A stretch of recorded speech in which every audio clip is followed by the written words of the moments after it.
YCP MPP భవనం కూల్చివేతకు Tiruvuru MLA Kolikapudi Srinivasarao చేసిన వీరంగంపై విమర్శలు వెల్లువెత్తుతున్నాయి. అధికారంలోకి వచ్చి నెల రోజులు కూడా గడవకనే టీడీపీ ప్రజాప్రతినిధులు ఇలా చేస్తున్నారేంటి అనే విమర్శ వినిపిస్తోంది. టీడీపీ అధినేతల్ని ప్రసన్నం చేసుకోవడంలో కొలికిపూడి ఆరితేరారని ఆయన పార్టీ నాయకులే అంటుంటారు. ఈ నేపథ్యంలో మీడియా అధిపతుల సిఫార్సుతో తిరువూరు ఎస్సీ రిజర్వ్డ్ నియోజకవర్గం నుంచి ఎలాగోలా టికెట్ దక్కించుకున్నారు. అదృష్టం కలిసొచ్చి ఆయన ఎమ్మెల్యే అయ్యారు. ఇప్పుడు ఆయన దృష్టి అంతా మంత్రి పదవిపైనే.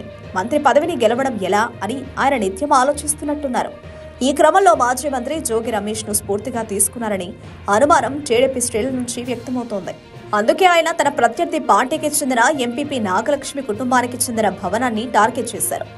మంది మార్బలం భవనాన్ని కూల్చేందుకు యంత్రాలతో తనే స్వయంగా వెళ్లారు. దీంతో జాతీయ రహదారిపై ట్రాఫిక్ గంటల తరబడి స్తంభించింది.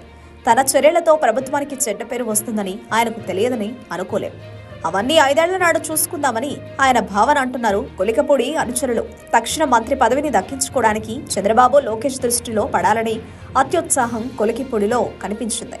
ప్రత్యర్థుల భవనాల్ని కూల్చివేతల్ని లోకేష్ ప్రోత్సహిస్తున్నారని టీడీపీలో అంతర్గతంగా చర్చ జరుగుతోంది. అందుకే ఆ పని తానెందుకు చేయకూడదని స్వయంగా రంగంలోకి దిగారాయన.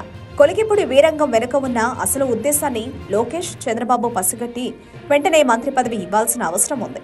కాలయాపన చేస్తే ప్రత్యర్థులకు చెందిన మరిన్ని భవనాలను కూల్చడానికి ఆయన వెళ్లే అవకాశం ఉంది. తగ్గేదలే అని ఆయన చర్యలు చెప్పకనే చెప్తున్నాయి.